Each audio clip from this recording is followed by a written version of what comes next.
बिस्मिल्लाहिर्रहमानिर्रहीम।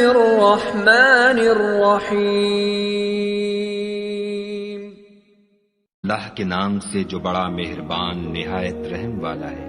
उन सरपट दौड़ने वाले घोड़ों की कसम जो हाँफ उठते हैं, फिर पत्थरों पर नाल मारकर आग निकालते हैं, फिर सुबह को छापा मारते हैं, फिर उसमें गर्द उठाते हैं, फिर उस वक्त दुश्मन की फौज में जा घुसते हैं कि इंसान अपने परवरदिगार का एहसान नाशनास और नाशुक्रा है और वो उससे आगाह भी है।